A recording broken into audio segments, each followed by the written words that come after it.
If you want to know how I went from heat damage to a full head of hair, then keep watching this video.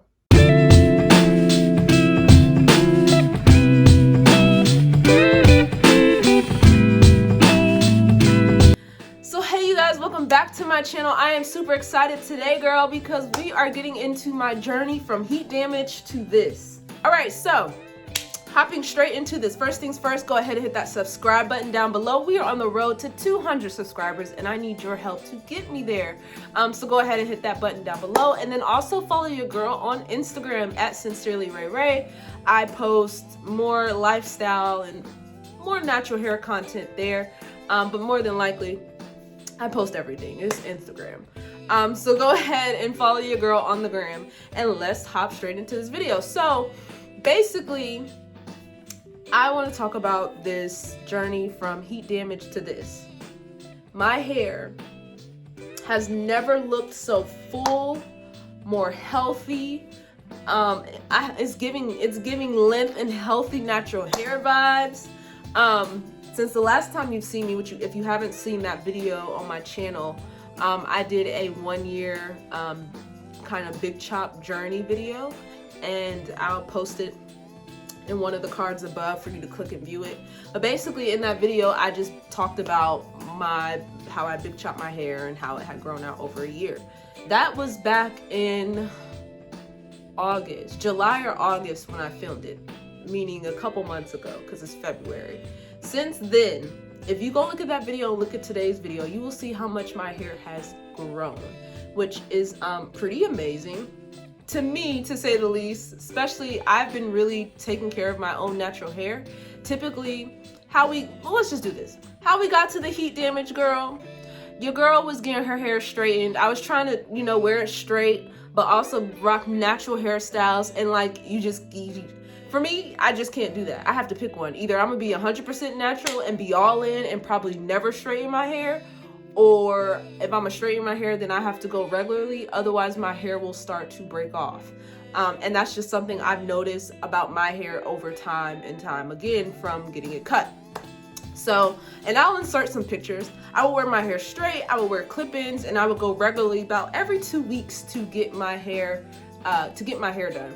Eventually got to the point where it started, and it could have just been the hairdresser I was going to, but it started thinning out. And it just got to not look good when I started trying to wear it more natural, which at that point we realized I had heat damage. So I took a break from straightening my hair, and I would get sew-ins. I would wear bobs. I would get sewn in bobs. I would wear, full closure sew-ins, frontal sew-ins, which did grow my hair and kind of saved me from severe heat damage. And so once my hair finally got back to some type of healthy looking point, which you can see, obviously, once my hair got back to some type of healthy looking point, I started back getting my hair straightened again. And you're probably like, sis, we went through this. But the difference was I changed a hairdresser who basically says she specialized in natural hair and straightening natural hair. And I started going to her pretty regularly. And she would get my hair very straight, like bone straight, but it will revert back. So I never got worried. There was this one time, the very last time, not the one time, there was the very last time I went to her. I literally remember sitting in my chair and like, my hair was fried. That's the best way to put it. Like, imagine dropping fries in some grease. Like, that's what it sounded like with the flat iron on my hair. And it was in that moment I knew sis had pretty much fried my hair. And that was after months of going to her. And heat damage, which you'll see in pictures here. So it was so bad to when I washed my hair. Like, I probably had my hair straight. Usually I go like 2 weeks with my hair straight. I had wore my hair straight. She might have done it on that Saturday. By like Monday or Tuesday, I was like, I need to wash my hair because I know there's damage. Like, I just couldn't sleep. So I washed my hair, and literally not only are like my ends straight, but my full strand of hair is straight. Like, this whole entire top, front section, and parts of the back section were like bone straight. It would be like, a little nappy at the roots, a little curly at the roots, and then it'd be bone straight, and then it'd be curly on the ends. And I was like, I know she didn't do this. Like, I just know this didn't happen. Like, I spent all this time wearing wigs, wearing braids, growing my hair back out to a certain extent just to get this done again, even worse. And so she would try the Olaplex treatments, and those didn't work. So it just got to the point where I was like, okay, this is my fate. This is what it is. I will obviously never go back to her again. And at this point, I'm going to take matters into my own hands and handle my own natural hair with care. So basically, from that moment, I decided to try and grow my hair out some more. I didn't initially big chop right away, which at that point, when you do have heat damage, if it's irreversible, cut it off. Don't try and transition with it. Don't try and wait it out as long as you can, because within that process of trying to like let my hair grow out more before I cut it all off, it would just break off. I mean, like, plugs and plugs of hair would break off on my wash days when I'm detangling, and it could have just been me being too rough, because I at the time I didn't have a full understanding of when you're transitioning how how brittle or how fragile your hair is. I didn't have a full understanding of that. But now, being on the other side of that, when you have heat damage, go ahead and cut it off. Don't save it. Don't try to wait it out. Just cut it off. And that's the best thing I can tell you. When it comes to heat damage, you prolong damage to your hair by trying to transition and grow it out. You spend all this time trying to figure out other hairstyles to wear, to manipulate your curls even further than what they already are or have been, the stress they've been under, and it's just not good for your growth, your growing back process. And a lot of girls, which people transition, but it seems like when you transition, your hair grows so slow, right? But think about, if I cut this damage off, automatically start growing with healthy hair, how much faster your hair will grow.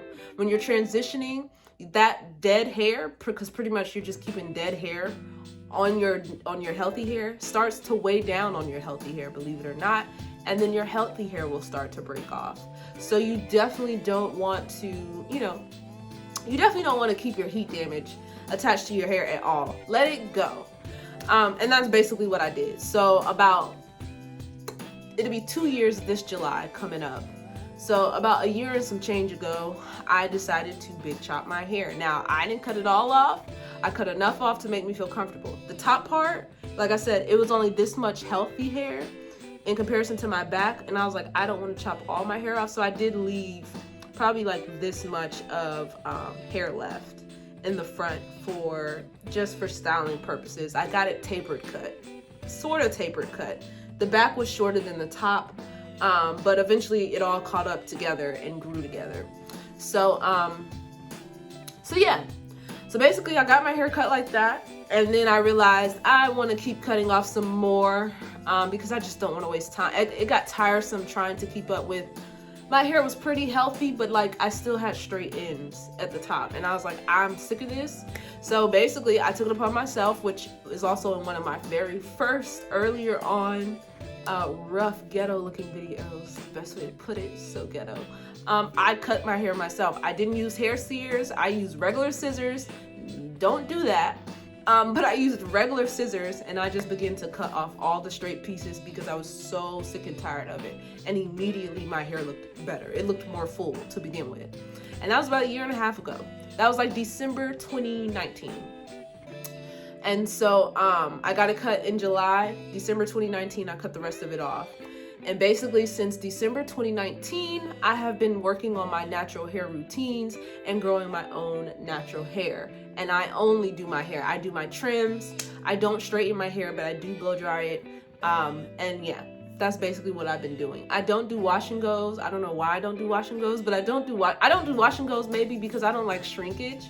I don't mind shrinkage, but like doing a wash and go with my hair, listen, sis, the hair be up to my ears. And that's just not my style, I guess. And it is usually very pretty. I'll insert a picture. It is very pretty when I do a wash and go, but I'm just like, I like to have stretched hair, fluffy hair. I'll rock an afro over a wash and go style any day.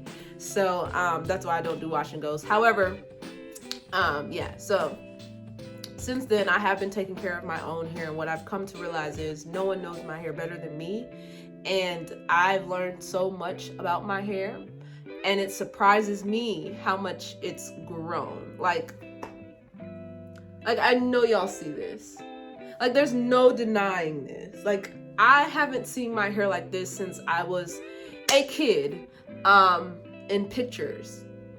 So, and it's just never looked this big, fluffy, and this full before in a very long time. So I just wanted to hop on here and let you guys know, listen, if you're suffering from heat damage, if you want to transition, be very gentle with your hair.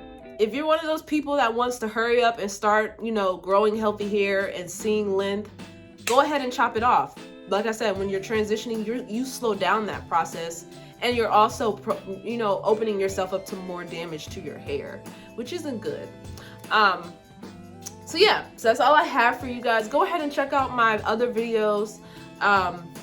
You know, find something you may like, but more importantly, do check out the year-long hair growth journey video, because I do go into more detail about things that I did during that process of, you know, getting rid of my heat damage. But my number one goal here is to let you know, chop it off. Chop off your heat damage, sis. Don't keep it. It's not cute. And the quicker you get it away, the quicker you let it go, the quicker your hair can grow. The quicker you let it go, the quicker your hair can grow. So I learned that within this has been a year and some change, within a year and a half, and maybe a little more, a year and 3/4. I don't know what you want to calculate it to be, but within that amount of time, your girl has had tremendous growth, and it's grown even faster because I have a hair regimen and I'm taking care of my hair regularly. So, you know, there are times where I'm lazy, but for the most part, I take care of it pretty well. So I just wanted to hop on here and let you guys see. I like to try and give updates anytime I can. This is one of my most noticeable, which I probably know after this, I'm gonna be looking for extreme hair growth. But I just looked back at one of my older videos and saw that my hair had grown. And I was like, oh, I need to hop on. I don't wanna wait till 2 years because you guys won't see in between the 2-year journey. So this is what we're looking like now. My hair is stopping below the chin, so we're here, and then that's the front of my hair. The back of my hair, which at this point is pretty shrunken up. Let me see. The back of my hair is stopping right below the collarbone, so right here. Whatever that is, little piece right there. And then this back piece back here. Oh, this is not a good piece. The sides are pretty short. Like I said, it was taper cut. So my sides are stopping right here. That's where my side stops, right on my neck. So we are growing, we are flourishing. I just wanted to hop on here and let you guys see. That being said, go ahead and give this video a thumbs up if you've enjoyed this video. And if you want some more tips on anything, comment down below. I'm happy to look stuff up or figure stuff out. Or if you got any tips for me, you know, definitely drop them down in the comments below, because I don't know everything. I'm learning in this natural hair journey with you, just like you are. So that's all I have for you guys. So I cannot wait to see you guys into my next video. Bye.